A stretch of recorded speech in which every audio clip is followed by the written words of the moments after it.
Good evening, everybody. This is the regularly scheduled meeting of the South Haven City Council. Believe it or not, despite the snow, it is Monday, April the 18th, 2022, and I'd like to call this meeting to order. Invocation this evening will be given by Pastor Craig Massey of the Hope Reformed Church. Good evening. Thank you. Thank you for coming. Motion. I'm good. And the rest of you, thank you for having me here again. It's been a couple of years, but it feels like yesterday. So,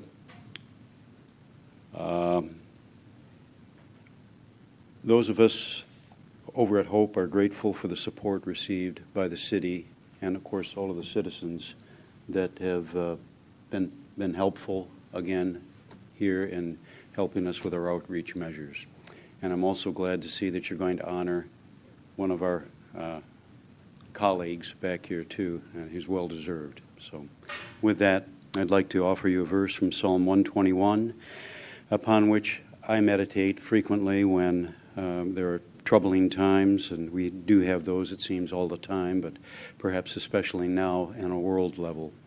So I also offer it for you for consideration. I lift up my eyes to the hills. From where will my help come? My help comes from the Lord, who made heaven and earth. Please pray with me. Father God, on behalf of those gathered here today and those watching, thank you for your many and abundant blessings, which we will have celebrated as families this past week. Thank you for your life itself, for our lives, and for the health that we need to fulfill our callings, for sustenance and for friendship. Thank you for the ability to be involved in useful work and for the honor of bearing responsibilities in serving others. Scripture states that citizens are to obey governing authorities, since you, Lord, have established these authorities to promote peace, order, and justice. Under our form of government, we entrust great responsibility to them. Thus, I pray for our mayor, for the various levels of city officials, and in particular for this assembled council. And I ask that you grant these members wisdom to govern amid conflicting interests, issues, and resources, a sense of citizens' real needs as they work to solve these problems, a thirst for justice and righteousness in accordance with our Constitution, character so that a good example is set for those they serve, the ability to work together in harmony, even during honest disagreement, for personal peace in their home lives and joy in their tasks.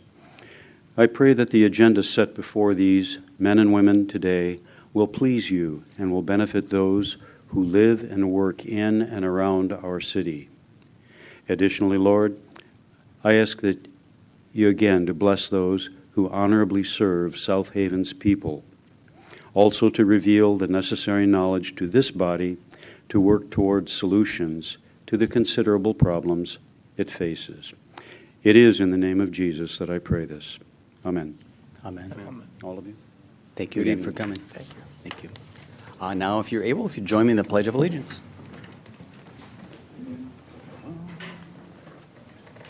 I pledge allegiance to the flag of the United States of America and to the republic for which it stands, one nation, under God, indivisible, with liberty and justice for all. Thank you. Roll call, Megan. Jeff Arnold. Here. Wendy O'Nuki. Here. Joe Reeser. Here. Steve Schlack. Here. George Sleeper. Here. Letitia Wilkins. Here. Scott Smith. Here. That takes us to the approval of the agenda, and we have an addition. Yeah, I would like to add item 6A, update from our representative from Van Buren County, Gail Patterson-Gladney. Second. We have a motion, we have a second to approve with that addition. All in favor say aye. Aye. Aye. Opposed, no. It's approved. And next, we have a proclamation for a very fine gentleman, Reverend Jeffrey Dick, who's with us for the First Congregational Church. So would you like to come on up and let us shower you with gratitude? And now,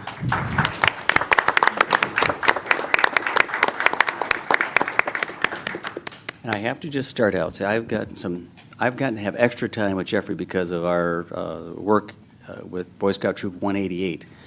And I went through and I said, geez, I know he's done several more things than what I was presented. So I had to at least insert one or two other things that I know you've done. So this list is hardly inclusive of what this fine gentleman has contributed to this community. So I just, from the bottom of my heart, I thank you.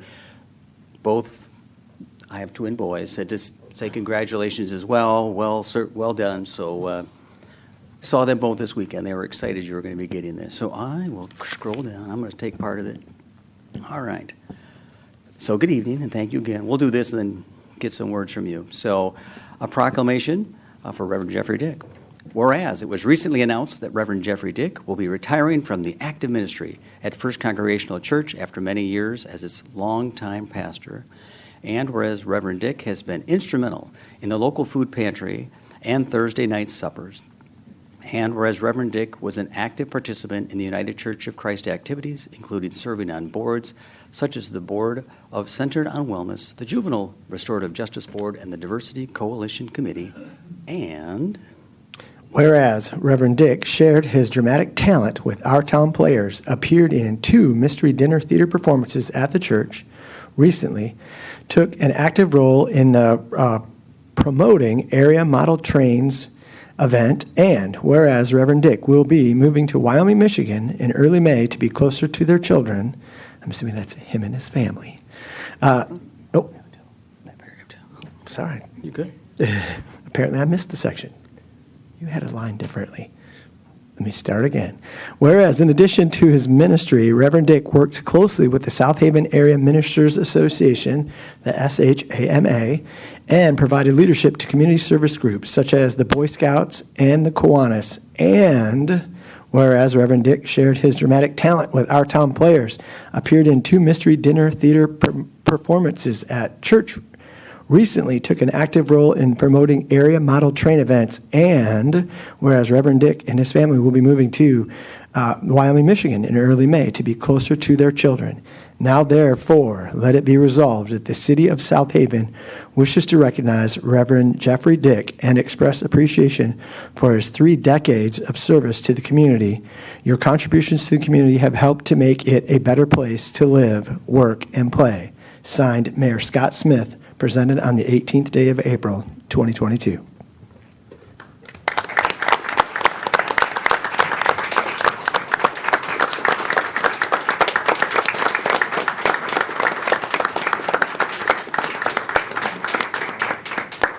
Want to say anything before I give this to you? Well, thank you. I'm deeply humbled and appreciative of the recognition, and it's been a great honor to be an active participant in the community. And we need more people to take on active roles in leadership in youth organizations and everything from new children's museums to food ministry and that in the community. It's been a real honor to serve, been a real honor to come and lead prayer at city council meetings and to be I was on the Parks Commission for a couple of years, and great to be able to serve. It's a wonderful place to live and to raise a family. Been a real privilege to live in a small community where you can walk into places and people know you by name, and that's been a real treasure, and something I know in living in Wyoming will be a different setting, and I'll be just another guy living on the street at that point. So it'll take some adjustment, but it's been a real honor and privilege to live and to serve here. So thank you very much. Thank you. We look forward to seeing you back. Do a photo. Good.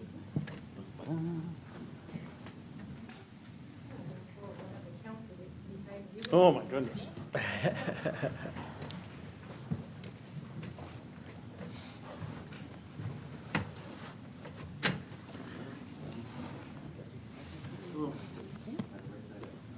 Yes, we have the right side of it. Oh, yes. Details, right? Wonderful. Let me get.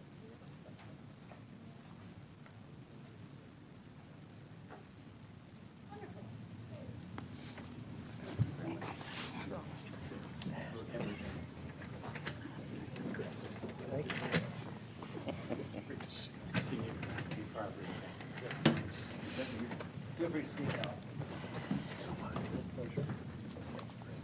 Feel free to sneak out if you want.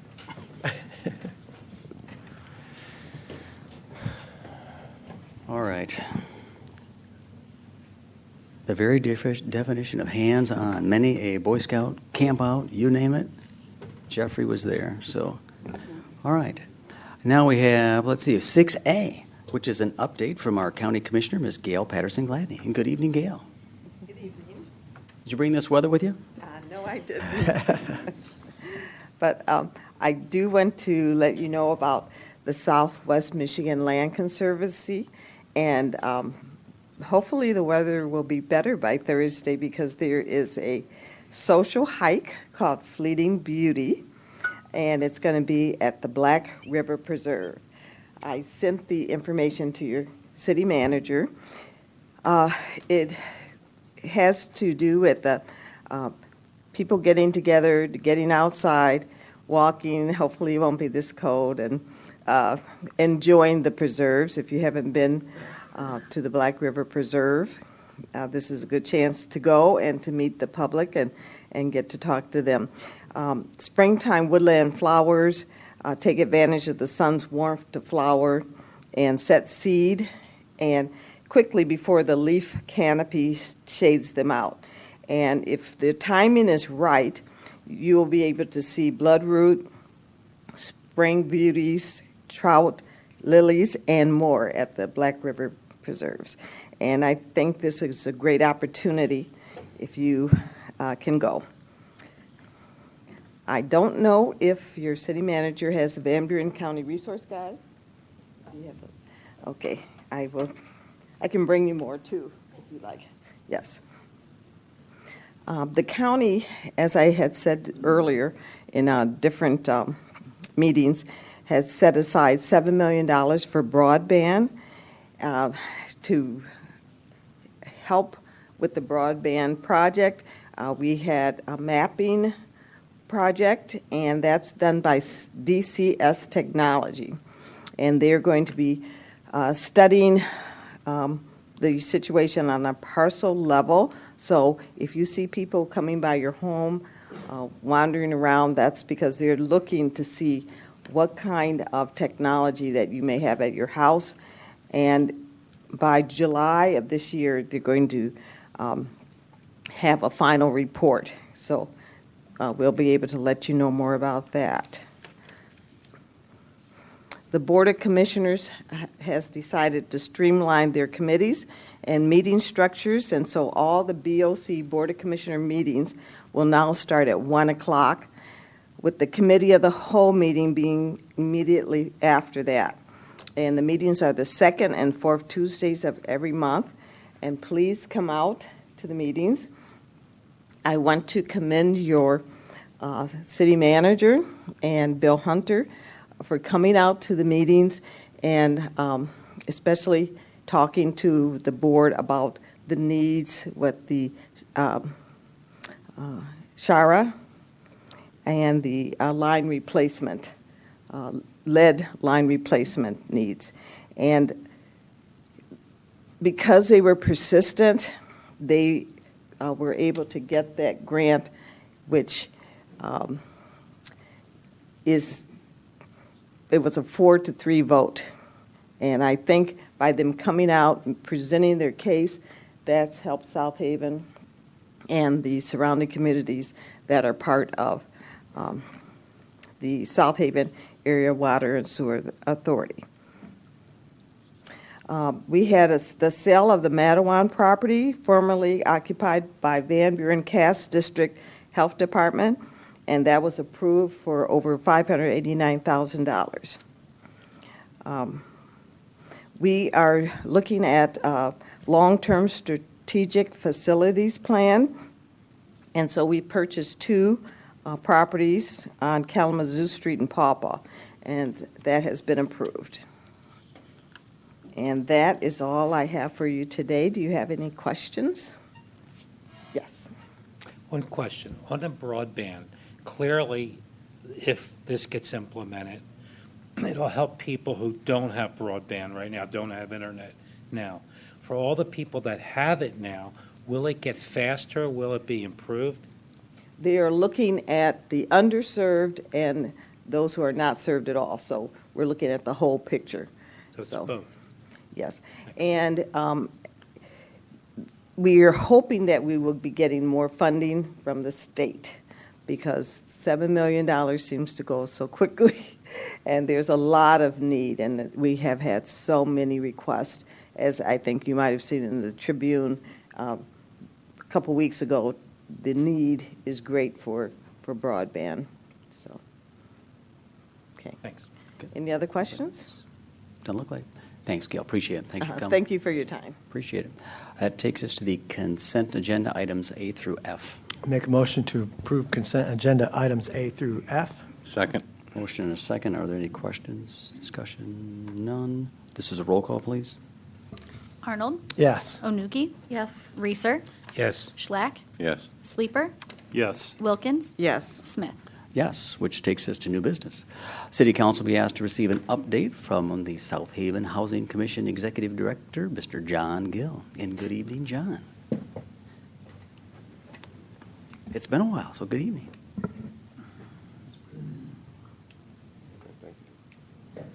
So, hello, I am John Gill, the Executive Director of the South Haven Housing Commission. And so, at probably not our last board meeting, but the meeting before that, it had come up with our vice chair speaking with our liaison, and it came up about me or him possibly doing an update or a presentation just to kind of let the council know where we're at as far as progress with the Housing Commission. And so I just put together a few slides. Actually, I did have a video, but it was so large I couldn't upload it. And at some point, I would like to share it. Goodness, I'm moving forward here. Let me back up. Okay. So I just kind of wanted to talk about the Housing Commission and what it is and what it isn't, and kind of who we serve. And so our mission statement is, it is the mission of the Housing Commission to promote adequate and affordable housing, economic opportunities, and a suitable living environment free from discrimination. And so that is something that we definitely focus on, making sure that our application process and all of that is free from discrimination. We actually target the lowest of the low-income folks. And so as we get into it, as I talk a little bit more, you'll find out that there are 4 income categories that low-income folks are categorized in. And there is extremely low, there is low, and then over income. And so currently, 78% of the people that we serve, which is 98 out of 122 families, are extremely low, which means that they're one step above homelessness, because we do have a homeless preference. And so what we've been focusing on, and I know there's been a lot of conversation about affordable housing, but low income and affordable housing are not the same thing. And so what we do is we serve low-income individuals. And so I'll talk a little bit more about it, and as I get to the end, I guess my point in this whole update or presentation is just to let the council know, if it were not for these pieces of land and property that were allocated for low income, there's no way that this population of folks would be able to enjoy the amenities of this city. They'd be living in the outskirts because there's no way that they could afford to live within walking distance of the schools, the beaches, the parks, and downtown South Haven. And so, established in 1969, we're public housing federally funded by Department of Housing and Urban Development, which is HUD. So every year we operate with a deficit. So the money that we have coming in is not enough to operate at all. So we have to depend on the federal government to subsidize it, which then at that point is still not enough money to operate, because we have 2 low-rise buildings, which are downtown, River Terrace and Harborview, and 42 single-family homes located on the south end of town. So right now, currently, our portfolio with the agency is roughly around $12 million. And so when you think about $7 million estimated value for River Terrace and about 4.2 for Harborview, and then roughly for the 42 homes, another $2 to $3 million, there is no way that that kind of portfolio could be sustained by low-income residents in the community. So my job is to try to financially bring financial stability to the portfolio so that after my time being here, low-income folks can continue to live in the best places in the city and be able to access the beauty of the city. So who do we serve? There's a thorough process that we go through. I'm going to keep talking and you kill this. This is moving, of course, but anyway, sorry about that. We use background checks, we use credit reports, criminal background checks, but none of them isolated determines a person's eligibility. We use it in its totality as a tool to determine good fit, because if we use one individually, then we'd be getting rid of people that need it most. So within the last 18 months, HUD gave all the public housing agencies guidance to try to work with the most vulnerable populations, which criminal backgrounds, the most mentally challenged, with chronic homelessness. And so within the last 3 years, we've changed our preference to where a person that's homeless moves up to the top of the list, or if you're displaced because you were living in a home that the owner decided to sell, or if it's some type of catastrophic event, earthquake, tornado, any of those things, if you're displaced, and then you move up on our list. And so back to what I was saying about we're serving the lowest income out of the low income right now. So 79% of all of our residents are very low income. So when you think about it, our average income for our 122 units is less than $24,000. And so if you think about trying to live off $24,000, that's not a lot of money at all. So here, I just wanted to give you just a quick update of like what our rent is. Currently, our rent for 1 bedroom, $492, 2 bedroom, $565, 3 bedroom, max $565. So our houses on the south end of town are $565 a month for 3 bedroom family homes, which if you look at 3 bedroom Van Buren County 2022 fair market rent rates is $1,264, then $881 and $705. So I do need to say this because currently our rent has not been touched in 12 years, which it needs to be because it's kind of skewing the market, but it won't be raised that much, but it'll be more indicative of low income versus affordable. I know that that's been a huge conversation over the last year here, but part of the reason why I wanted to come and present so that there's an understanding that low income and affordable are not the same thing. So affordable is for the workforce, it's a little bit higher, and then as you move up, you talk about home ownership and affordability in the same category, but low income is the very beginning of the spectrum.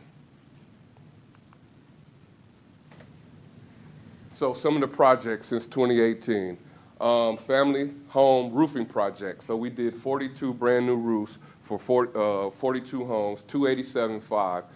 We did that as soon as I took this job. It was necessary to sustain the life of the homes. We did a flooring project back in December that pulled up all the carpets in both high-rise buildings in all the tenant hallways and main lobbies and replaced it with luxury vinyl plank, which changed the entire look of both buildings.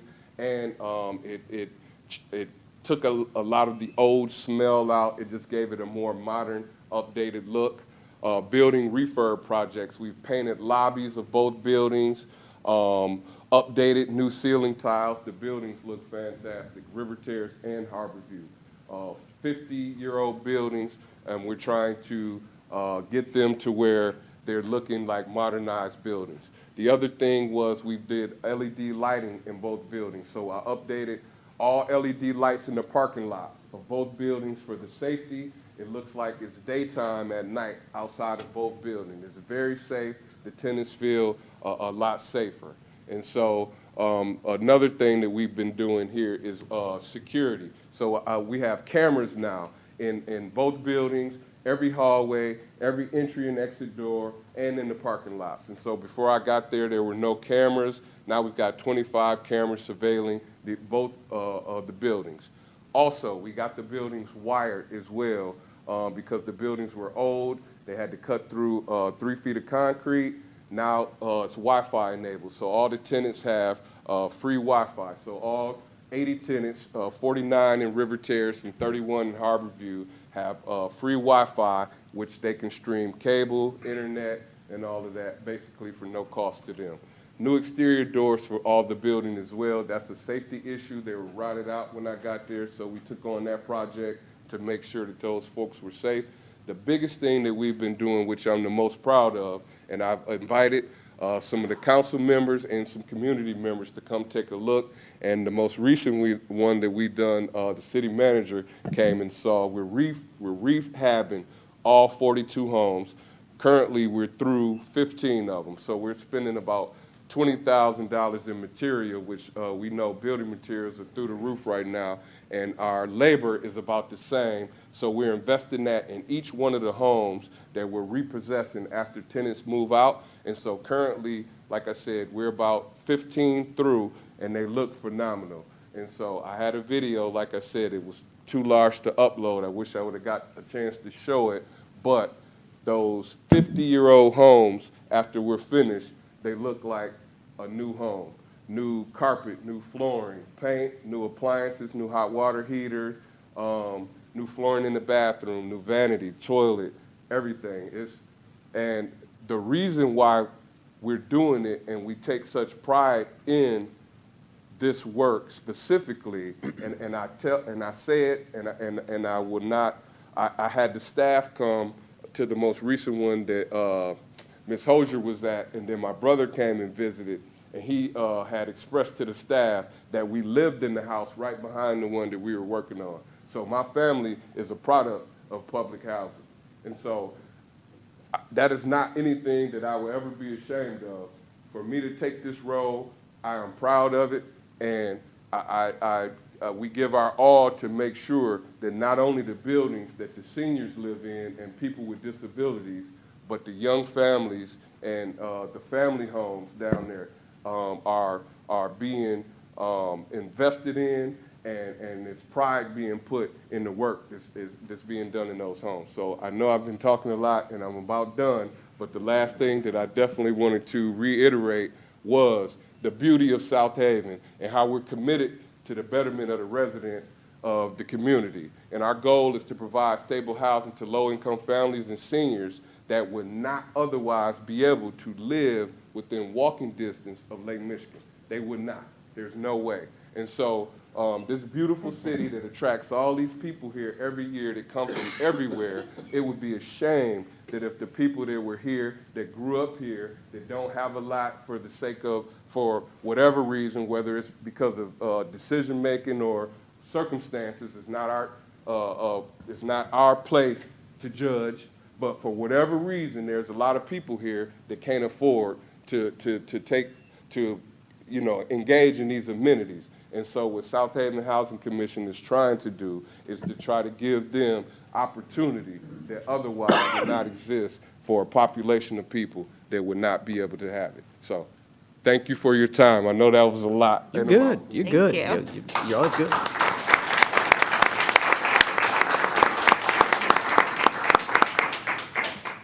Well done.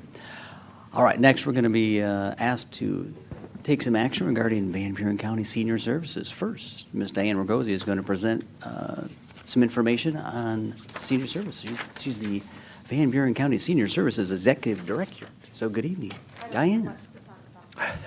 Oh, boy. Oh, boy. Thank you. So we're here tonight because we're up for renewal and asking for an increase in our funding for senior services of Van Buren County. And Some of you know or have been by the new center, and so we want to highlight that, of course, and what we're doing over there. So Senior Services has been around for 30 years. We started at the Warren Center in the basement over there, but we quickly outgrew that, and in 2010, we were growing across the whole entire county, and we had 7 activity centers, including 2 main campuses, one in South Haven and the other in Pawpaw. And we were very crowded, as you can see. We also had sites in Bangor, Hartford, Grand Junction, Decatur, and Gobles. In 2013, we outgrew our space at the Warren Center, and we moved to the First Baptist Church. And a few years later, we moved from the Lions Club in Pawpaw to Freshwater Church over there. During that time, our programs included care coordination for homebound seniors, ramp building, in-home care, pickleball, dances, our meal program, trips, and more. By the end of 2015, we had over 11,000 seniors in our database, and for reference, we have 18,000 seniors in Van Buren County total. In 2010, we also received a federal grant for the Retired and Senior Volunteer Program. And over the past 12 years, we've recruited over 250 senior volunteers from Van Buren County, and we use their skills to help other seniors within the county.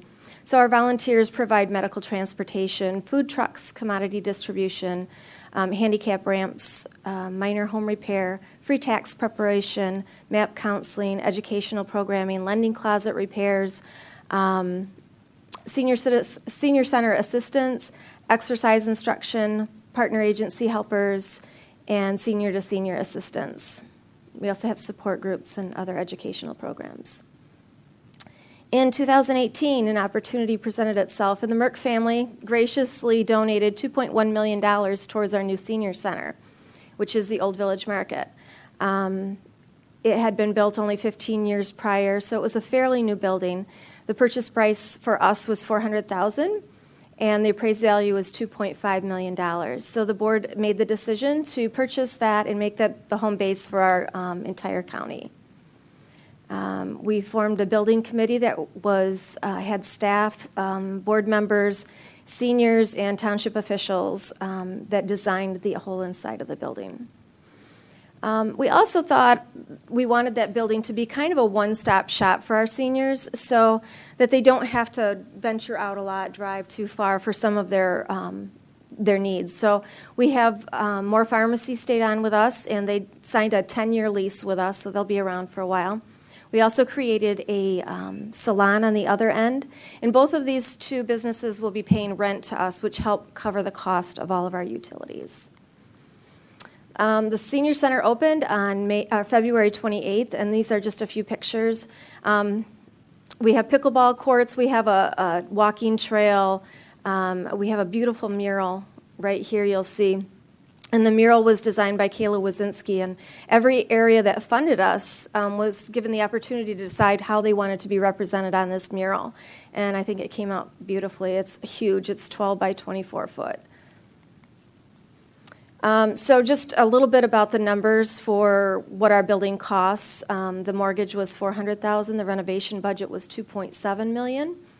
And our goal was to raise the entire cost of the renovation without using millage dollars. We wanted to keep those millage dollars for programming and staffing.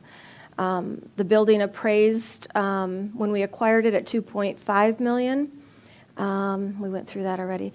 We began a 3-year capital campaign in September of 2021, and we targeted just the greater South Haven area, so we weren't asking for funds from the other side of the county. Within the first 5 months, we're already almost to $1 million in that fundraising campaign. Our rental income for the year is about $72,000, which covers most of our monthly utility expenses. So let's talk about South Haven numbers and just the city.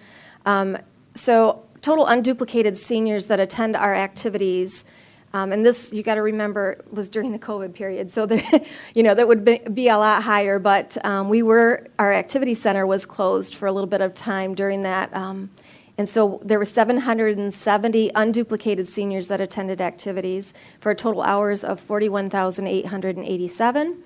And times that those seniors participated in activities was 17,656. We also have a very important care coordination program, and that's a program that deals mostly with homebound seniors, but it helps them stay in their homes longer, and there's social workers that go into the homes and help them get the resources they need as they age. So the unduplicated seniors just in South Haven City alone that received that care was 539, and they received that care over 8,000 times. Hours put into that care coordination was 9,200. And then talk about the vaccination clinics in a second as well. We have a 7-year plan that includes purchasing another facility, hopefully on the east side of the county. And we're requesting tonight an 8-year millage for 1 mill. And we're hoping to put that on the August ballot tonight. This is an increase for us of 0.5 mill, and it would also cover our existing 0.5. In the state of Michigan, there are 15 areas that have an 8-year or longer millage, and 9 of those are 1 mill or higher. Oh no, I lost something. Not from you, probably from me. Maybe I missed. Anyways, one of the things I wanted to talk about, too, was during the COVID period, some of the things that we did as our activity centers were closed is we continued the care coordination programs, and we developed a home-delivered meal program, and I believe we had over 20,000 home-delivered meals throughout the county during that period. We also received an award from the Area Agency on Aging. They give out one of these community service awards once a year for the Tri-County area. And that was given to us for our efforts during the COVID period to help get the vaccinations across to our seniors. So what happened was when the vaccinations first became available, the Department of Health and Human Services Director Danielle Persky called me and she said, we don't know how to reach these seniors. And if we did, they wouldn't know how to get on the computer to make their appointments. So the staff that was still working, we got together and we started calling everybody in our database. We were able to get 3,200 seniors vaccinated during that time, and if they could not get there, we took them ourselves, or we had volunteers take them to get those shots. And if you could have been there to hear, everybody knows when those shots first became available, how important that was, and the tears in their eyes, and it was just a really cool moment. So we're very proud of that time frame and what we did during that time. So, I think that's about it. Do I have any questions? Anybody got questions for me? Could you clarify? We're already paying a half mill. Correct. And so we're just asking for a half mill. Correct. And the reason we're asking for the half mill, there's a couple of reasons. One is obviously our bank would love for us to have a little more financial security. And the other reason is this right here is over 500 brand new people that were not in our database.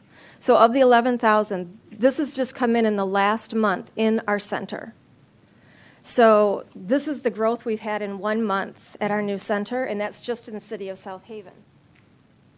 Also, since in the past 2 years, we've grown from 11,000 in our database to now we have 13,000 in our database. So of 18,000, we're serving at least 2/3 of the county right now. And so that growth over the next 8 years is why we're anticipating to need that. Which is a good question. So one's a renewal of half, and then we have an additional half for a total of 1. Correct. So, okay, very good. Yes. Go ahead, Joe. It's not really a question, it's a comment. I hate taxes. I hate raising taxes. But I got to tell you, of all the taxes I'm willing to pay for, schools are one, but also for seniors. They're the people that have worked and lived here their whole lives, contributed to this community. I'm not trying to give you a long song and dance, but these are the people that made this community. We're getting to enjoy the fruits of their labor. So I think as they become senior, we should take care of them and help them in any way we can. So a half a mil to me is well worth it for the people who have made this town what it is today. Thank you, Joe. I would strongly agree with you on that. And Seeing thank the you needs for that are out giving there. me a tour, because I got to see firsthand how beautiful it is and all the different facilities you have for seniors. I even told my wife you have dancing lessons for the seniors. We which do. is nice. We do. Yeah. And one of the things I'm most proud of in that building is our lending closet. So in Van Buren County, there is a couple little lending areas. WeCare has a great lending closet as well. But we often have to go to Kalamazoo or Grand Rapids to get medical equipment for our seniors that can't afford it. And so to be able to offer that in our area is huge. So the entire county can use our lending closet now to get free medical equipment that's donated. We then have seniors that come in, our volunteers, that clean it up and get it in highly working order, and then we're able to distribute that to them. Yeah, I was also, and it's gorgeous in there, and I was encouraged as a person that likes to be fiscally responsible, but just with some of the additional, feed services you have, the pharmacy and whatnot, so that's nice to offset costs. Yeah.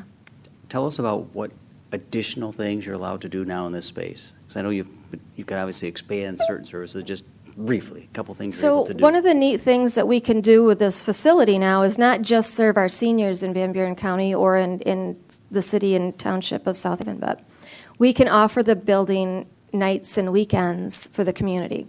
And so we have a theater in there, we have pickleball courts. The pickleball courts are being used in the evenings already and on Saturdays by people under 60.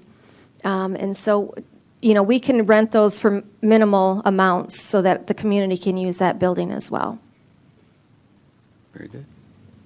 I know when I was lucky enough to get a tour as well. It was great, and I kind of knew about all the meals and that. But then I was amazed by the projects that you do outside. Like you mentioned, it was like 130 ramps were built for seniors that needed wheelchair access, and it was done by your volunteer staff. And Right. and then you're able to go pick them up and get them to their doctor's appointments, and you'll go to them and help them do their taxes and stuff I didn't think of. I just assumed, just the center. But no, you're all over the Oh, place. yeah, doing we all do kinds so of much things. more than just the center. That's what people think about, but we do medical transportation for free for our seniors. And we'll go anywhere in the state of Michigan with that. And then we also do the handicap ramps. And I think Roger's here. How many Rogers have we done? How many ramps have we done, Roger? Do you know? He's in charge of it. I know we're well over 150 at this point. So yeah, those are free as well. And if you've ever tried to price one of those yourself, it's up to $8,000 to $10,000 to build a handicap ramp anymore. So that's a very, and we get some of that funding for those materials through United Way. So. Are all your volunteers seniors or all ages? So our volunteers, we do have a few volunteers that are younger, but we try and, our program is designed basically for 55 and older. So we have a federal grant as well. That is the RSVP grant. It's Retired and Senior Volunteer Program. It's part of AmeriCorps. It used to be the Peace Corps, but now it's called Senior Corps for that group. And so they help fund some of the administration of that.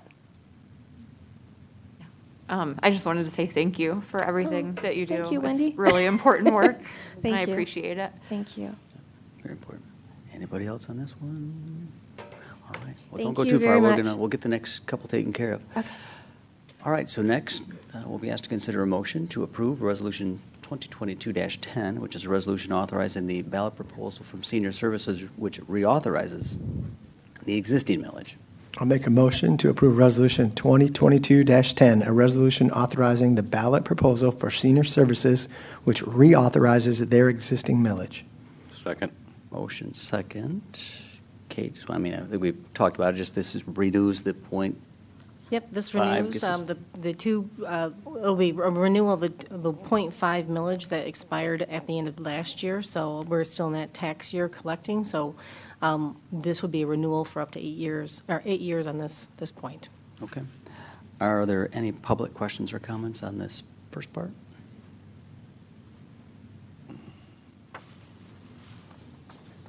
Oh, yeah, come on up. Just state your name, address, and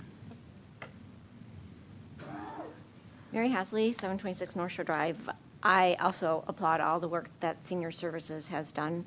The attended event that they hosted, that County Commissioner Gail Patterson Gladney set up for the veterans, and they graciously hosted it there. It was lovely. I just have a question, being fiscally responsible. I was just wondering what the total budget of senior services is and what the 0.5 mil and 1 mil, what percentage of that is towards the budget? Thanks. So our total budget is about $1 million a year. I think it's, I don't have the number right in front of me, but it's around a little over $1 million a year. And this will, we also know, I'll just say this flat out, we also know that we're going to lose some areas because of this. And so we're hoping that this helps cover some of that, but this will cover expenses, new expenses, and new people that are coming into the facility. So it will, I think the new amount will be $458,000 a year, if it's the whole 1 mil for the city of South Haven. Okay. And our millages actually cover about 2/3 of our funding. So we also do fundraising, we do grants, and we do, what else do we do? That's about what we do. Okay. Any other public questions? Come on. Oh, come on up. Good evening, Gail. I just want to commend what Senior Services has done. I'm on the board for the Area Agency on Aging, Region 4, and you well deserve the award. I just want to encourage everyone to go and see the beautiful center that was built, and I have talked to lots of residents who have gone, and they are just thrilled. The seniors feel special. They feel that they are not forgotten, and I think this is a wonderful project. I just wanted to ask, you just passed the 0.5. Is that what you? Almost. The first is the 0.5. That's what we're up discussing right now, and then there will be the additional. Oh, okay. Well, I would encourage as much as you can give because it's such a wonderful project. And thank you. Thank you, Gail. Appreciate it. Anybody else? All right, seeing, oh, hold on. Nope, there's one more. Yep.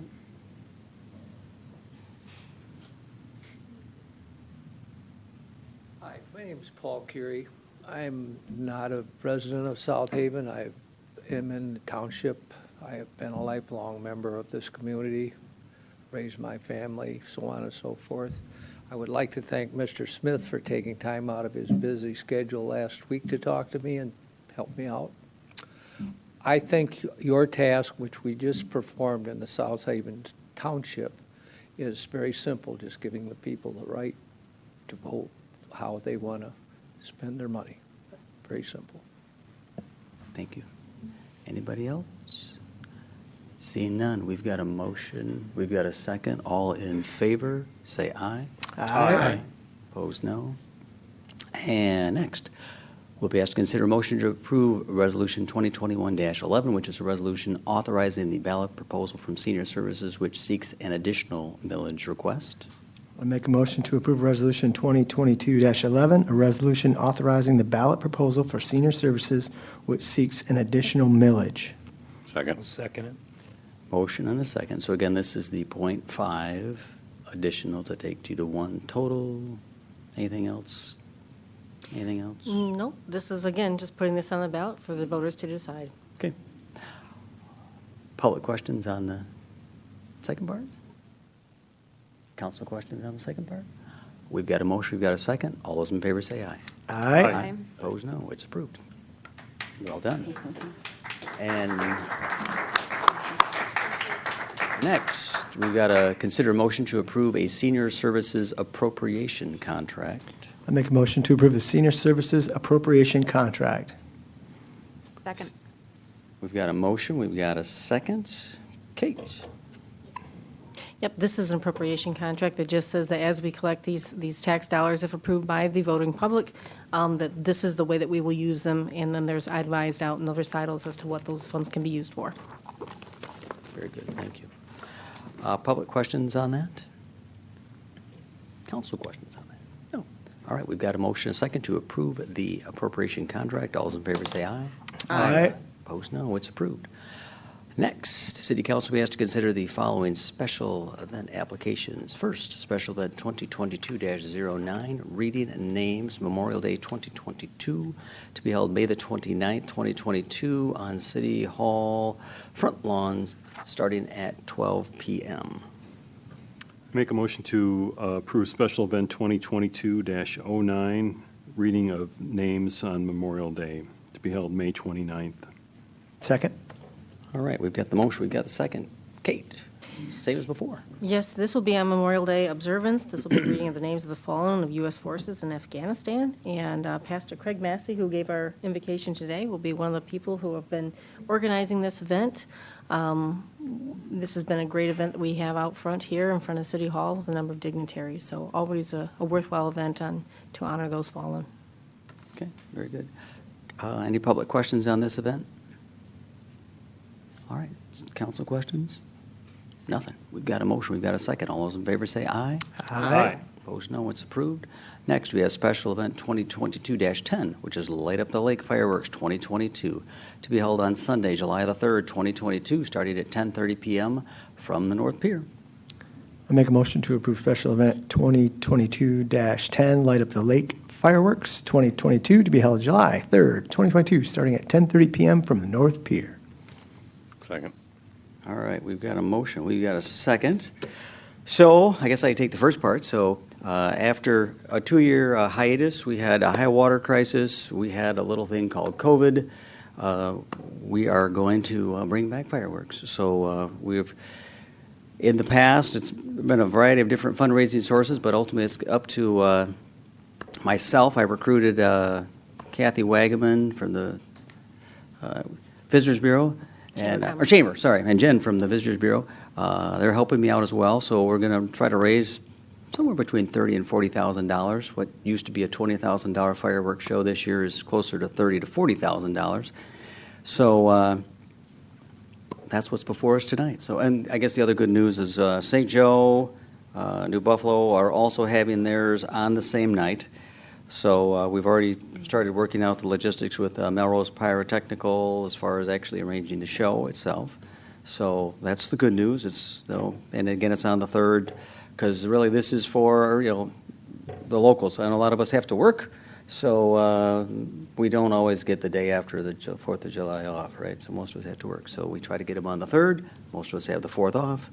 So therein lies the dream. Kate, you want to share anything else about the permits and all that good stuff? No, the permits have been already applied for. Of course, we're waiting on city council approval to make those other submittals. But again, this would be a resurrection, if you will, of the fireworks that occur on July 3rd from the North Pier. And the similar things that go involved, which is, looking at parking plan, traffic control points, as well as a couple of other things. This, of course, is a special event that's brought forward to the city council to use these public spaces, and understand that this is going to be one of those days where we have a lot of people in town, so we want to make it as safe and manageable as for everyone. Very good, thank you. Which includes everything from porta potties to police help to all that good stuff. So, all right, we've got a motion, we've got a second. Public questions or comments on fireworks on Light Up the Lake?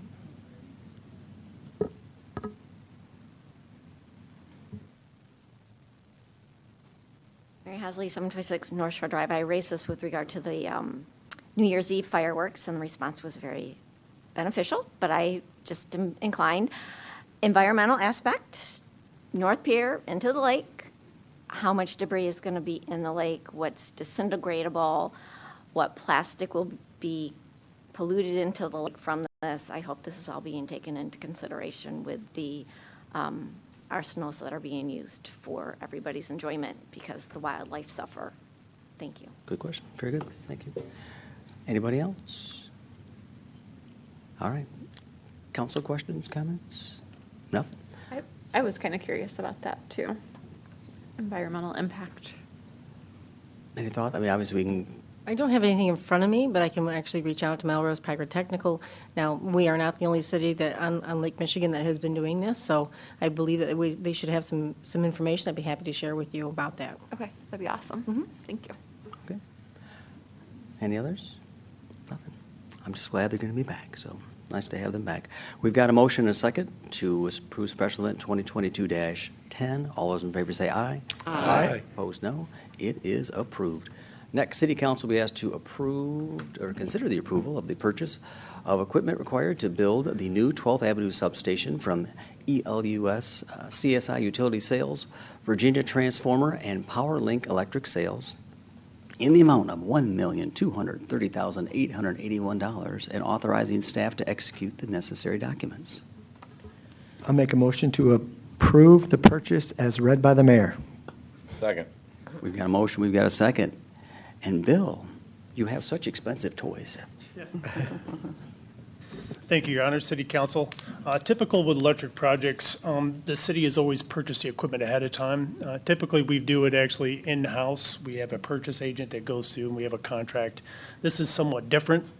Substation is anticipated cost of $3.6 million. That doesn't include actually the distribution circuits. You have actually four distribution circuits running two here. So in front of City Council, we had to go out for bids for everything. You can see actually the breakdown of each one of the bids. And we had GRP review this, and the recommendation in front of you is the individuals, for example, the 69 kV breaker and even the transformer. The big one is that transformer, the 15, 20, and 25 megavolt from Virginia, 1.063 million. The lead times varies, but we're looking at anywhere between 44 weeks. But as I was discussing with City Council, they're throwing out these terms lead times. I do anticipate these will probably be longer. These costs in front of you are only good for 30 days, so immediately when we're done, I'm going to be sending an email out telling somebody to authorize the paperwork to expedite this. So I'm here to answer any questions City Council might have on this substation or the purchases in front of you. Maybe I'll just jump in as well, is that this is a planned expense. We've been working on a third substation to add more reliability into our electric grid. We already have the two substations, but again, when we're talking about reliability for our businesses, for our homeowners, this is one way that we can add into that capacity and also build in that reliability. So it's been something the BPU has been working on to build up the funds to expend them in this way. Okay, very good. Public questions on this one?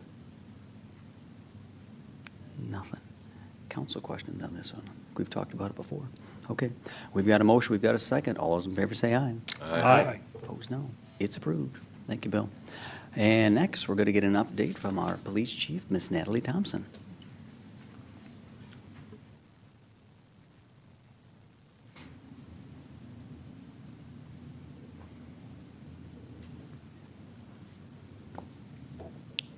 Good evening, Chief.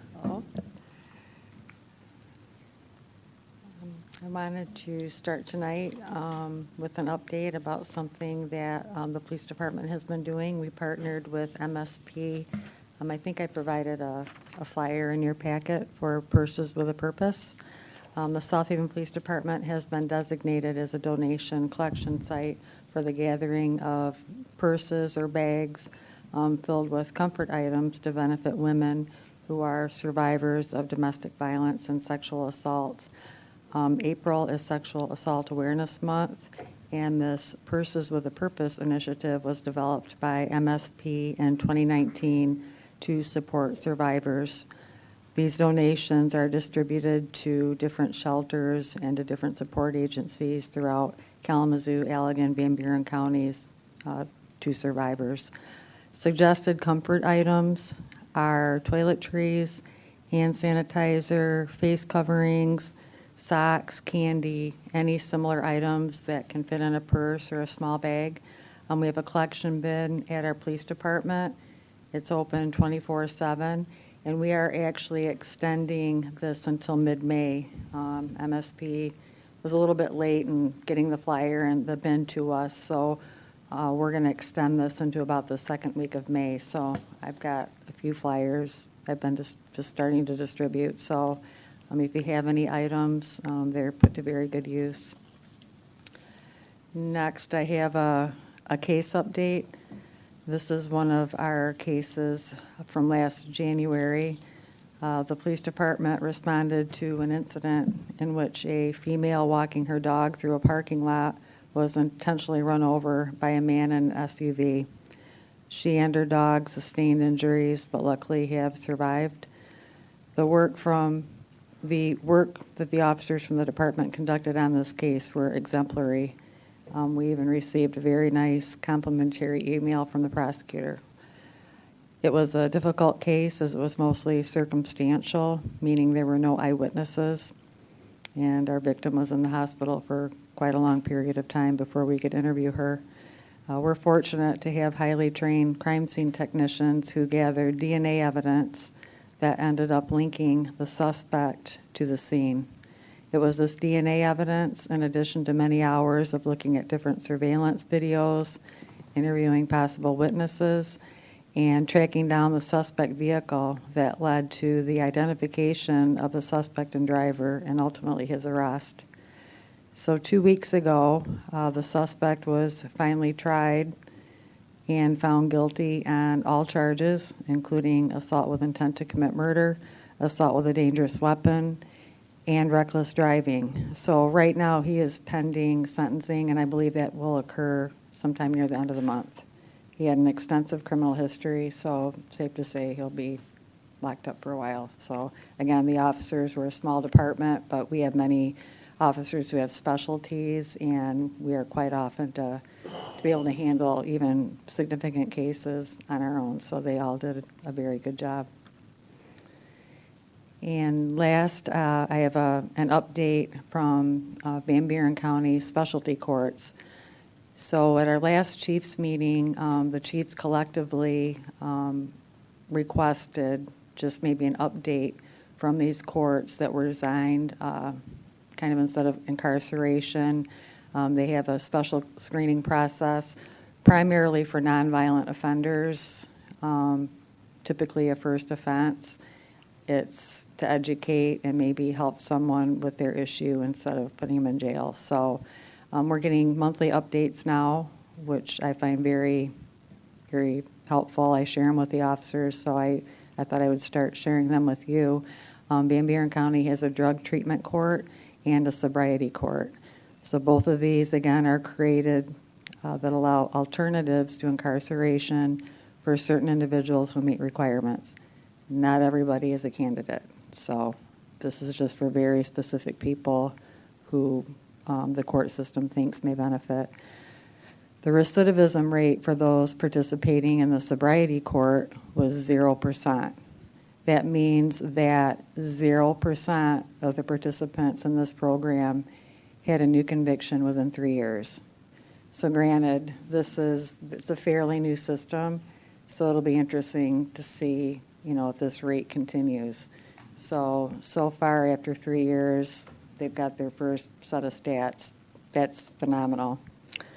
The recidivism rate for those participating in the drug treatment court was 16%, meaning only 16% of the participants received a new conviction in 3 years, as compared to those not participating who had a 35% conviction rate. So again, it's not a 0%, but when you compare the two rates, it's definitely helping some individuals. So the data shows that while courts are not viable for every offender, they do offer a positive solution for some, as evidenced by these pretty high success rates here in Van Buren County. And one last, a new update that I'll have to read from my phone. So this morning at 5:15 a.m., I'm going to read this from my phone. Oh, the city manager is more prepared than I am. Thank you. Our officers at 5:15 this morning responded to a 911 call from a female reporting that her ex-boyfriend was breaking into her residence with a gun. The suspect fled in a vehicle prior to officers' arrival, but was apprehended after a brief vehicle pursuit. Fortunately, the female was not injured, nor was the suspect or any officers. Officer Kevin Van Brussel and K-9 Riker responded to assist in searching for the handgun used, as it was not located at the scene or in the suspect's vehicle. Canine Riker is certified as a patrol dog through the National Association of Professional Canine Handlers, with one of his certifications being locating articles.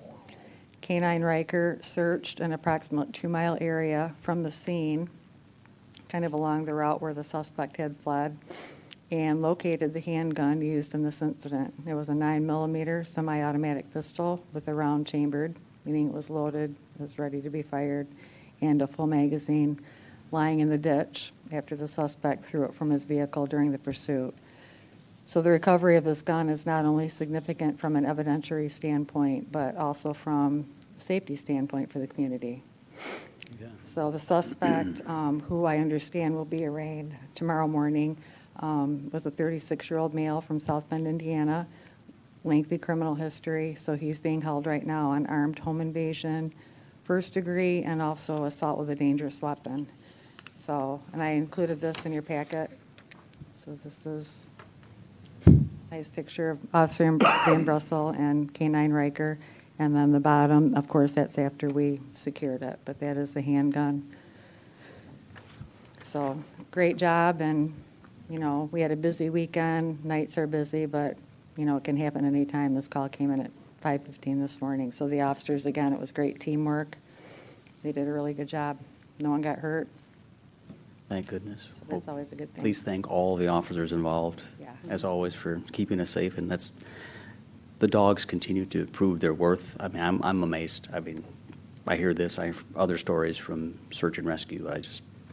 And a lot Pretty of remarkable. people, yeah, they don't realize, I mean, they know the drug detection or the tracking of criminals, but, you know, the article searches, that's huge. Yeah, like you said, that gun out in the wrong hands or kids find it, Exactly. you save a life. So that's good stuff. So Riker gets a big steak tonight. yeah, that's great. Give that dog an extra big biscuit. Yep. So, any other questions for the chief? Thank you ahead of time. Thank you. And thanks for strategizing for fireworks. I appreciate it. Thank you, I think.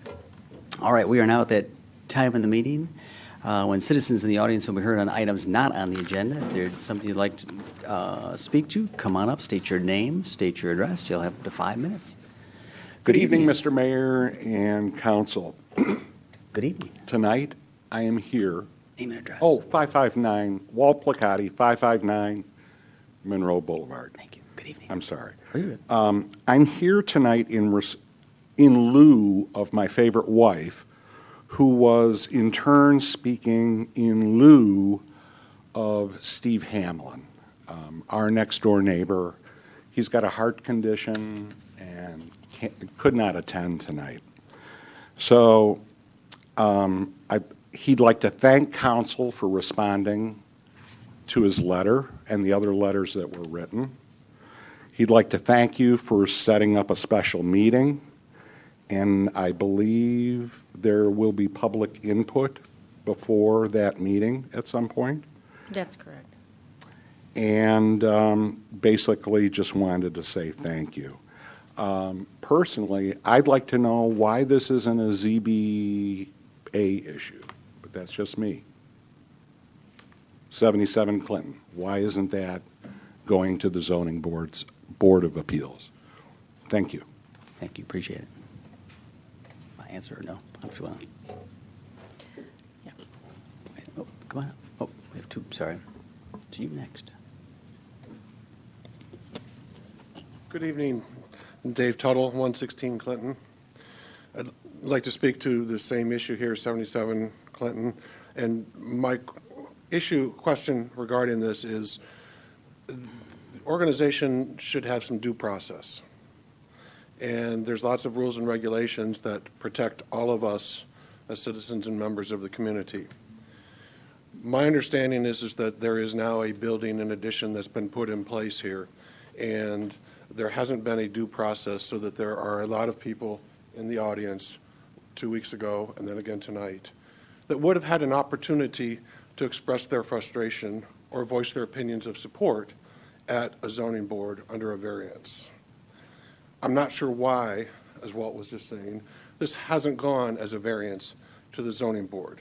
There needs to be transparency about the facts, and that is the purpose of a hearing at the zoning board. I would request that the city council, in your role as oversight for the city governance, make sure that the rules are being followed and that the variances are put before the zoning board so that those of us who want to render a voice in the community can do so. Please follow the dual process. Thank you. Thank you. Oh, come on up. I know you were coming next. Thank you. My name is George Lucas, 14249 Wildwood Lane in Harbert, Michigan. The purpose for me being here this evening is I am running for state representative in the 38th District in the Republican primary, and I wanted to take this opportunity to introduce myself to the people of South Haven. For the past 23 years, I've been a real estate broker, and that experience has given me a deep understanding of our area. I understand the opportunities and the challenges of southwestern Michigan, and I have a few thoughts on how we can move things forward. I'm running for state representative because I know that I can make a positive difference for our community. As a small businessman, I have negotiated hundreds of agreements for my clients, and I have learned how to manage my business efficiently, which is an ongoing effort. I've been very active in my community, and I also have served as the president of Chickaming Open Lands, which is an organization that's similar to the Southwestern Michigan Land Conservancy. And I've also been president of the Southwestern Michigan Association of Realtors, where I demonstrated a high level of leadership and a proven ability to get things done. My primary objective is to grow the economy of Michigan, and with that comes lower taxes, less regulation, improving high-speed internet access, and expanding vocational and technical educational opportunities in our schools. I have a lifetime of experience, and I offer calm, confident leadership. I have the experience and the skills to be the voice for the cities, small towns, and rural areas of southwestern Michigan, and I look forward to earning your vote. Thank you very much for your time this evening. Thanks for coming to the meeting. Good luck. Anybody else? Public comments?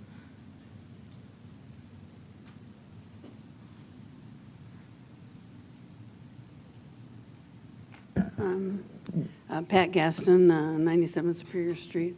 I sent you all a email today, but maybe some of you haven't seen it, and I would also still like the city to know my thoughts around 77 Clinton. I've been here before, and I still have concerns over the building additions at that address. I think everybody pretty much agrees that we have kind of a mess there at this point. And I think pretty much everyone agrees that an error was made in issuing a building permit for this project, and the due process really wasn't followed. Now the question is how to proceed.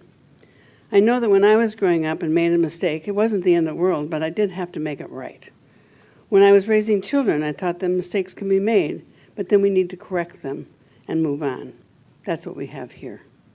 Neighbors' properties have been affected. Their property values have suffered. Their quality of life has been compromised. These are facts. The project will live on for many years and always be pointed to as a city error. Okay, the city made a mistake, just a mistake. Not a life or death situation, but definitely a mistake. Now they need to make it right. Making it right doesn't mean allowing it to go forward. It means changing it and living with the consequences. Lawsuit? Probably. In the end, you can never go wrong by doing the right thing. How nice it would be to see my city stand up and do the right thing. How nice it would be to see my city stand with its residents and champion them. It will be interesting to see how this proceeds. Thanks for your time. Thanks, Pat. Appreciate it.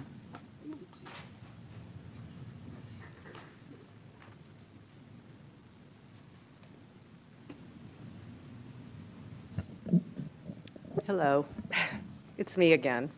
I'm here tonight to talk about my neighborhood. And last meeting, we talked a lot about mission statements and diversity, equality, inclusiveness, all very important goals that need to be implemented in our city. And I have one more that I would like to talk about, and that is the safety of the residents living in all neighborhoods, but especially ours, that is surrounded by industrial land that is contaminated.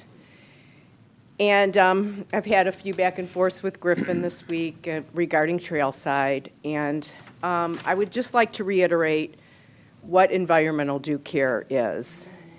And environmental due care describes the actions a person must undertake and are necessary to protect people from exposure to contamination present in soil, groundwater, subsurface vapors, and allow for the safe use of contaminated property, and provide notifications upon the migration of contamination. Trailside has not been following its due care plan. I have more photos that I took today that are really quite upsetting, and I don't believe that it is fair to the residents in our neighborhood to have to continue to put up with the developer's inability to follow through with the plan. Obviously, it costs money to follow a due care plan, and the developer's not going to recoup the money, but that is no reason for this to be continuing.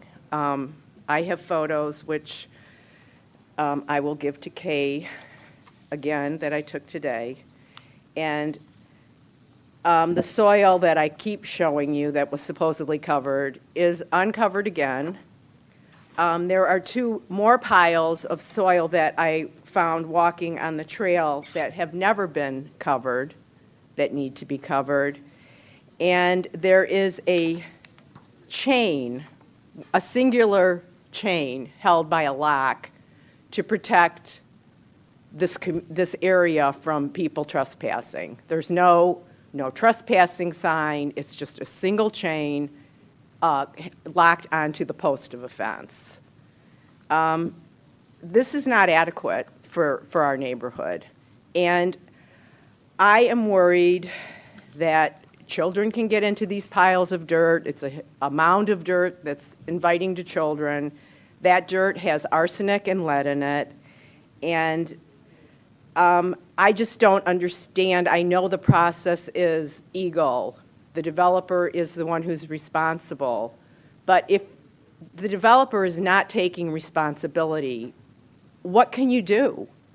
I don't know what to do anymore to stop this. And I just think the process overall isn't working. And it's the citizens, the neighborhood, who continues to be at risk. So I would like to figure out a way to have a solution to this, but because I just don't think it should continue. So thank you. Thank you. Can you just in 30 seconds or less just share at least some of the things where, as far as talking to Eagle and whatnot? Like that, 30 seconds or less? In 30 seconds or less, what I can share is that we are in regular communication with the developer and Eagle.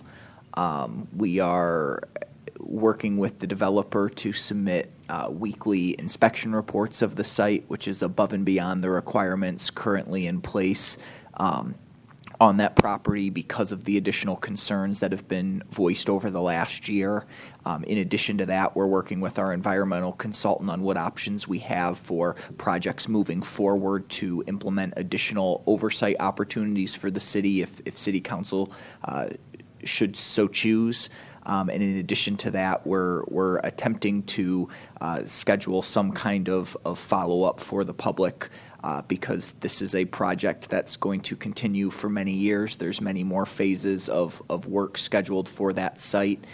So we have an educational opportunity available for all of us. So if we can get the city, the developer, and Eagle to work together, my goal would be hopefully we can work to provide some education for the community on what to expect on that site moving forward. Perfect. Thank you. Anybody else?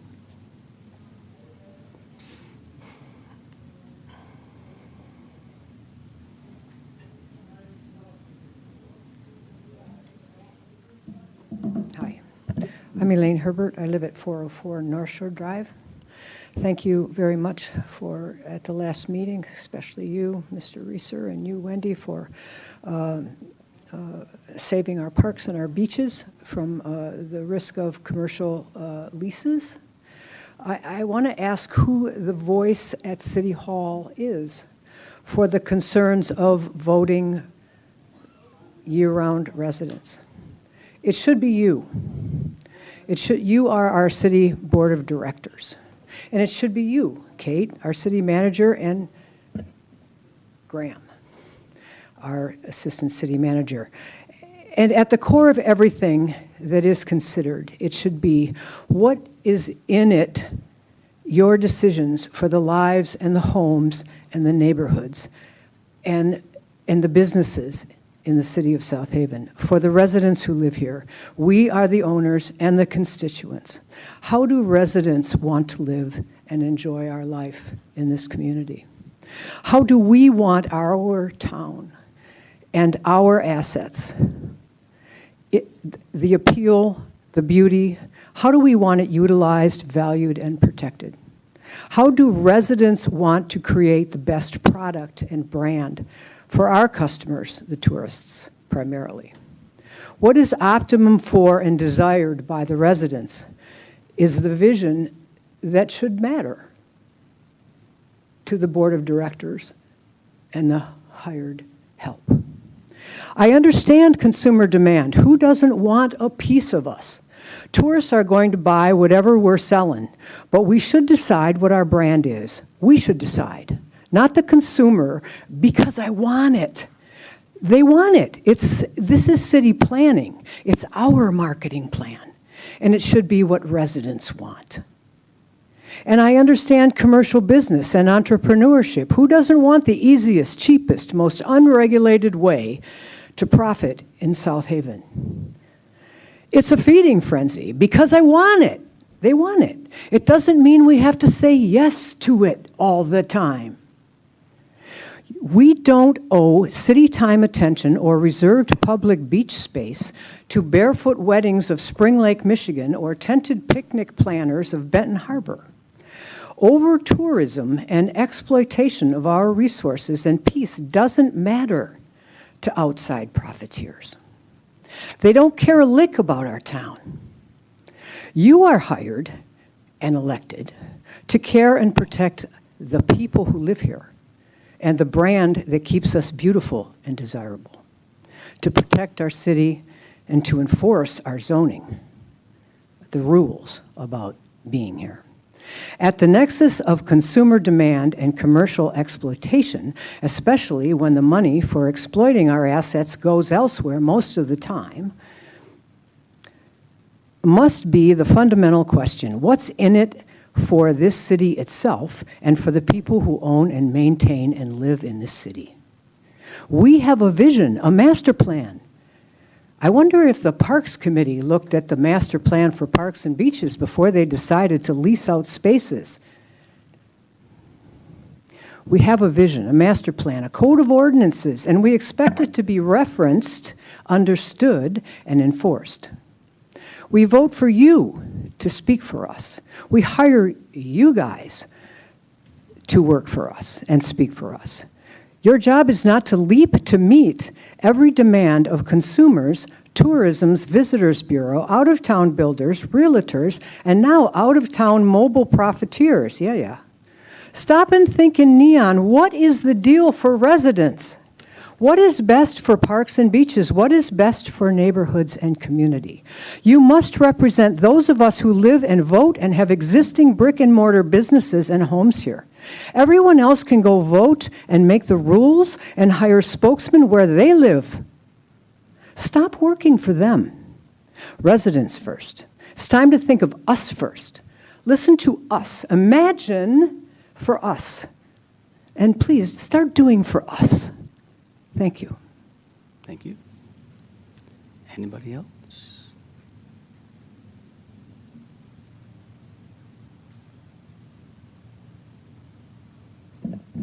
Mary Hasley, 726 North Shore Drive, Public Trust. That's what it's all about. As Planning Commissioner Neese stated at the April 14th Planning Commission meeting, we are at the lowest point of credibility as a city government right now. There are a lot of people thinking a lot of decisions are being made in back rooms with certain people having influence and other people don't have influence. He did not believe any of that, but in light of recent actions, there certainly appears to be that happening. At the very least, the concerns of citizens are dismissed while profit-hungry developers take advantage of loopholes, take for lack of better description, whether they be poorly written or poorly enforced zoning ordinances.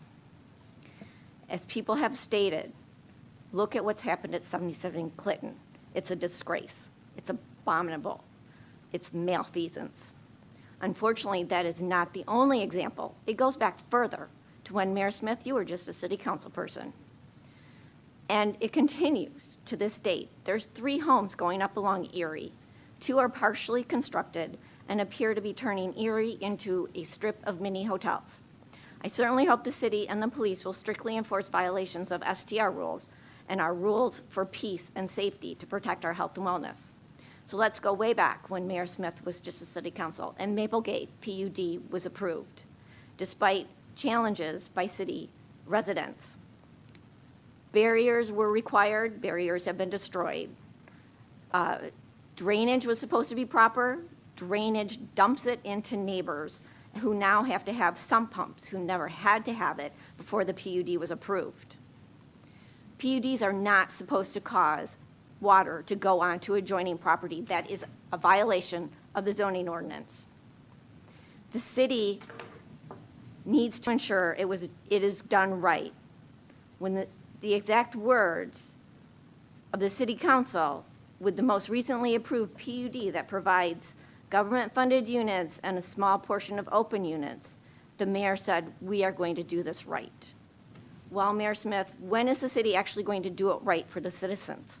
That's the $1,000 billion question. Individual property owners who want to be good, Midwest kind neighbors, we want to do things right. Back to Maplegate, flooding continues year after year, and people have written you with no response except we're looking into it. When is action going to occur? We need to have our residents protected.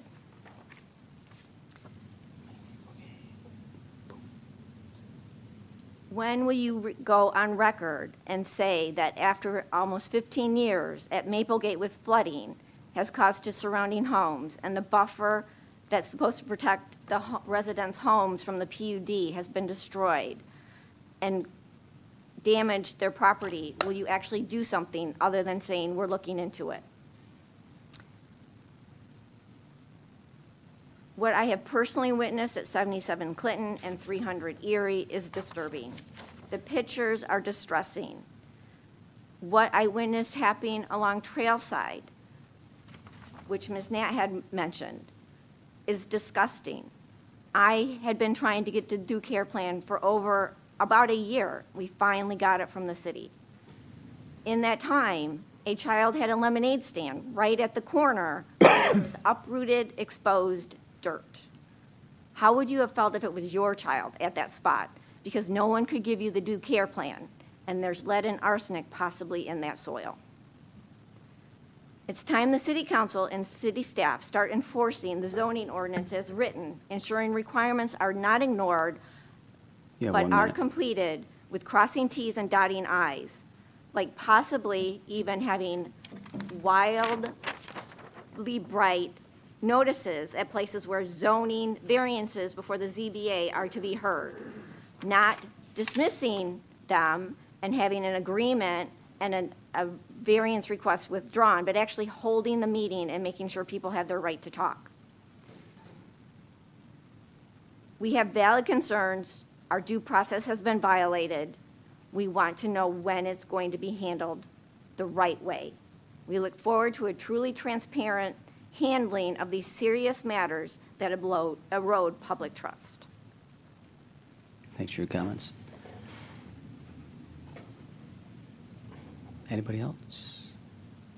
I would like, maybe an upcoming meeting, because Maplegate came up again, maybe we could just do an update on that one too. Yep, we're planning on doing that. We did receive an email, and we have staff working on compiling a response. So we're hearing what people are saying. And I know anyway, but just to compile what action has been done to date. Yep. And I mean, I know stuff's been done, but just to kind of dispel. All right, there's no other comments. Kate, you're up.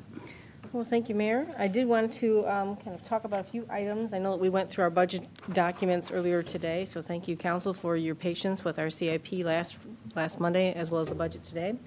As we are working on your priorities to adopt this budget, I did want to let the council know that we have worked out a date and time to have housing consultant Ryan Kilpatrick come down and meet with the city council and the South Haven Charter Township for a joint housing commission at the Integrated Learning Center at South Haven Public Schools to be held on Thursday, May 19th from 6 p.m. to 8 p.m. So we've been working on that date to discuss housing issues with both of our communities and see how we can go forward. So there's that date. I did also want to give kudos to Michelle Argue, our finance director, and Bill Hunter, our public works director, for their help in putting together the documents that we've been looking at this week and last week. Without their help and assistance, we could not have looked at the number of graphs and charts and numbers that we've seen today. So thank you very much, John. Thank you very much, Bill and Michelle. Also, I want to thank Diane Ragosi for coming here from Senior Center to give an update on what they're looking for. Of course, council has made the votes here to put this on the ballot for August, so voters can look at that. Also, thank you to John Gill for giving that update, and for Mr. Reeser for making sure that bringing the idea forward for listening to the Housing Commission. I wish that I can share that video of John's and John Gill and his crew renovating some of the houses. I'm very impressed with the work they've done, so if I can get that, I will get that out to council. And lastly, we are still seeking applications for our boards and commissions. I think our deadline was coming up here, but we're going to extend the deadline to Monday, May 9th. So we'll make sure that board and commission application is up on the city website, and if anyone would like to serve on a board and commission, please turn that in to us. That's all my comments. Sounds good. Thank you, Kate. Questions of Armin? Nothing. All right. Council comments. Let's start on my left. Good evening. I wasn't going to have a comment, but I do want to say this. I know that Ms. Ragosi or Mrs. Ragosi is gone, but I just wanted to tell her that she's doing a wonderful job and how exciting that is to see what is going on in the city of South Haven. Those are my comments. Thank you. Thank you to the police and fire, and thanks for the staff for all you do with our budgeting and helping us understand all that. And thank you to Diane Ragosi for a wonderful presentation and the Housing Commission presentation. I thought he did a good job as well of informing of what's going on with all the updates. So that's all I have. And my comments, thanks to everyone that came tonight. Thanks for sharing your thoughts on the different issues that we've been tackling. I wanted to say congratulations and thank you to Jeffrey Dick, Reverend Dick. Enjoy your retirement. You will be missed. I always appreciated when he would comment, just like everyone tonight, but he was always very measured and thoughtful, and you could tell he really put a lot of thought into his comments, and so it was always nice to get his input. And then also, Diane Ragosi, great job.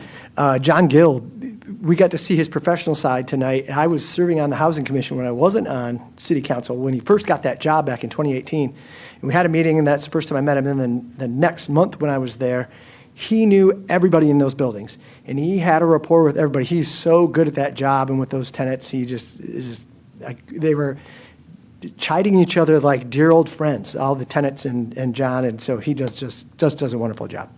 And so it was nice to see him and hear from him tonight. And those are my comments.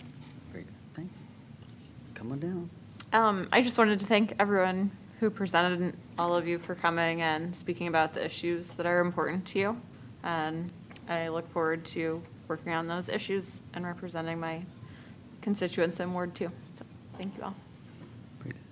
I'd also like to thank everyone that came today, and even if you didn't say anything, thank you for coming and listening. Also, Kate, I don't know if it'd be possible, but that video that John Gill talked about, maybe we could put a link to that on the city's webpage or something like that. We'll definitely try. I know it was too large to be put on his flash drive, so we'll find some way of getting it hooked up. All right. Thank you. That's it. Very good. Thanks. Joe? My only comment is I'm fortunate enough to be on the Housing Commission currently. So I get to watch John Gill and how he runs the Housing Commission. And all the positives he said in the renovations of the house is all excellent. The one thing he didn't say, that I'm sorry he sat down so quick, is how he treats the residents himself. And he treats them with absolute dignity and respect. It's not an easy thing to know you're living in assisted living like that. And he treats them with such dignity, again, and respect that it's wonderful. The other thing he does at all of our board meetings, he has the residents there. They're welcome to be there. And any issues that come up, he shares it with the board and listens to us and listens to the residents for our input, and then makes a decision. So I'm pleasantly surprised how good the Housing Commission is, and it's a pleasure being on that board. Thanks. Very good, thank you. All right, I'll finish it up quick. I, again, just would say congratulations to Pastor Dick. I know he snuck out, but truly a remarkable man, and that proclamation did not do justice because he does so much more than what shows up on that piece of paper. So just glad we've got fireworks coming back. Boards and commissions, I know I twist Wendy's arm. We're also trying to get some younger blood on our boards and commissions. So if you know anyone under the age of 40 that might want to get involved, be nice to have, not that some of us don't have gray hair, but, maybe less gray hair. Anyway, but nice to get our youth involved. So anyway, if you know some younger folks, send them our way. What else we got? And again, just great presentations. Thanks for all your input. And again, staff, maybe we could go ahead and I feel like a few of these things we could answer, maybe just clarify a little bit on what has been done, efforts to date. That's why I brought up about, our work with Eagle and whatnot, because I think there's a kind of a misunderstanding at times of there's a lot of very good work being done. We have a lot of different projects going on at all times. So anyway, just maybe more information to help the public understand would be good. So on that note, I will seek a motion to adjourn. I'll make a motion to adjourn. Second. Motion second to adjourn. All those in favor say aye. Aye. We're adjourned. Have a good night.